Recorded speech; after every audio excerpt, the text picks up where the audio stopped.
monsieur Rémi Epino qui est avec nous, donc coach mental. Bonsoir. Bonsoir. Voilà. Donc tu fais partie du staff de l'Arena, puisque tu viens très souvent depuis plusieurs années, je suppose.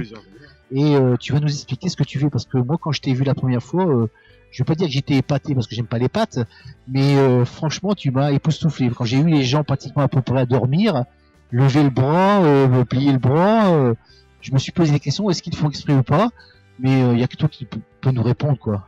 En fait, c'est-à-dire que pendant la semaine, je donne 3 conférences en fait sur le coaching mental et on parle particulièrement d'hypnose. Donc, par exemple, aujourd'hui, je leur ai fait une séance collective d'hypnose pour que le séjour se passe bien au niveau du poker, pour qu'il y ait moins de tilt, moins d'agacement, moins de frustration, etc.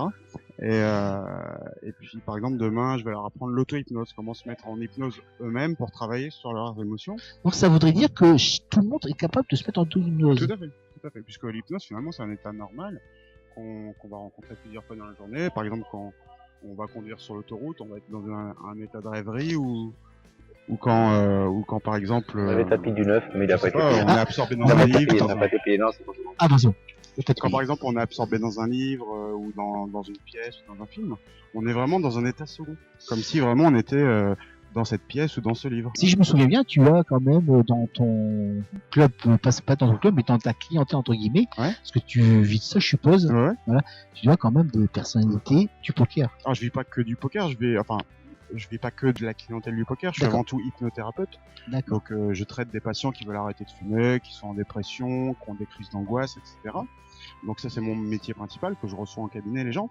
Et effectivement j'ai développé une spécialité à côté qui est le coaching mental pour les joueurs de poker. Et là ça se passe plus par Skype parce que j'habite à Tours, effectivement il y a pas de joueurs professionnels à Tours. Donc ça se passe par Skype et effectivement j'ai pas mal de clients assez réputés avec qui j'ai travaillé en coaching mental. D'accord. Voilà. Mais je sais que tu fais des séjours aussi. Alors je faisais des séjours, j'en fais moins maintenant que tous les bons joueurs maintenant sont exilés à Malte ou à Londres ou en Thaïlande depuis 4-5 ans maintenant que l'Argelé existe. Malheureusement, je faisais des stages avant. Malheureusement, maintenant tous les bons joueurs n'habitent plus en France, quoi. Enfin, en tout cas, les joueurs gagnants, bien gagnants, n'habitent plus en France, quoi. D'accord. Et c'était au départ, c'est vrai que c'était ma cible.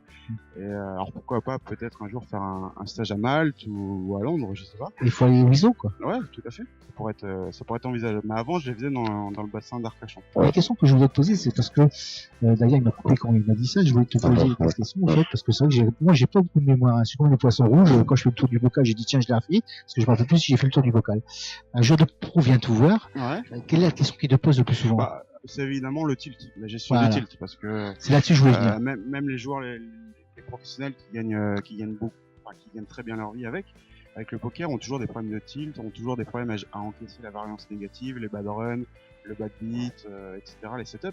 Donc effectivement, c'est la première demande. Ensuite, on a des demandes pour travailler la confiance en soi, pour travailler la concentration, la motivation, etc. C'est vrai que le principal problème des joueurs, que ce soit amateurs ou joueurs pro, même qui gagnent très bien leur vie avec, même des joueurs pro qui gagnent 20 000 par mois, sont quand même sujets au tilt. Donc effectivement, il faut quand même travailler. Et le tilt, en fait, c'est juste des émotions négatives qui sont gérées par l'inconscient. Donc c'est pour ça que je préfère travailler avec l'hypnose, parce que l'hypnose, ça permet d'accéder à l'inconscient. Et ça permet de travailler sur les émotions qui sont derrière le tilt. D'accord. De manière à faire en sorte que le tilt ne se déclenche plus. Si tu lui donnes la parole, c'est fini, hein. Tu peux lui lâcher le micro, se casse. Non, mais moi, qu'est-ce qui m'épate, c'est parce que moi, je regarde les émissions d'hypnose à la télévision. Moi, je suis estomaqué que on arrive à faire déshabiller quelqu'un ou lui dire, oh, vous avez chaud. Voilà. Mais c'est autre chose. Oui, c'est autre chose. Mais moi, je t'ai vu faire. Pas aujourd'hui parce que je suis vite fait prendre des photos. Mais l'année passée, j'ai pratiquement assisté une bonne heure, quoi. Et moi, je sais pas, j'ai vu des trucs bizarres quand même. Parce que moi, j'ai vu des trucs bizarres comme les gens qui s'endormaient quand même. J'ai l'impression que même qu'ils ronflaient entre guillemets.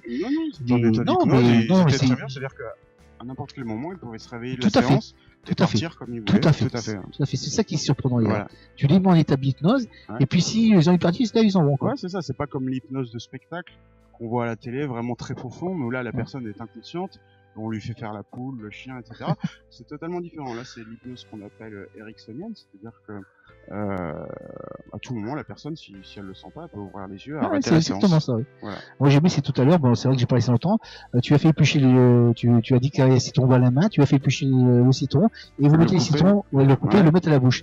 J'en ai vu un qui l'a mis le citron à la bouche, quoi. Les autres, non. Mais, parce que, logiquement, ils l'ont fait mentalement. Ils l'ont fait mentalement. C'est ce que je veux dire. Ouais. Tu l'as demandé mentalement. Voilà. Il y a un seul qui l'a seulement. Ouais. Lui, il l'a fait physiquement, tu vois. Il l'a fait physiquement. Voilà, donc, mais les autres ont tous ressenti juste le fait d'imaginer que on coupe un citron, on voit le jus qui coule, et qu'on va porter le citron à sa bouche. Ça commence à faire saliver. C'est juste pour dire que l'inconscient, en fait, pour l'inconscient, que ce soit une situation vécue ou imaginée, c'est la même chose. Il déclenche les mêmes phénomènes physiologiques. Ouais. C'est-à-dire que si on se met à rêver ou à imaginer qu'on court, à un moment donné, le rythme cardiaque va s'accélérer. Donc c'est pour ça que on travaille avec l'hypnose, parce que pour le cerveau, c'est la même chose. Imagination et réel, c'est la même chose. Donc on va beaucoup travailler sur l'imagination et travailler sur la relation avec l'inconscient et les émotions qui sont derrière toutes les problématiques qui sont liées au poker. Bah écoute, je te remercie de toutes ces explications, parce que c'est vrai que moi, ça m'a bluffé. Donc moi, ça m'a bluffé.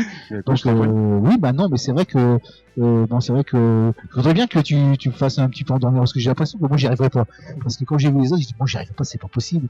Déjà, j'ai déjà du mal à dormir, donc me mettre en hypnose, c'est pas possible, quoi. Donc non, bah voilà. Faudrait venir à un cours. Hein, faudrait venir à un cours une fois. Ouais. Bah, écoute Rémi, si j'ai le temps, je passerai un cours, parce que j'ai beaucoup de boulot. Je te remercie. Je te remercie. Voilà. Merci à toi. Merci à toi.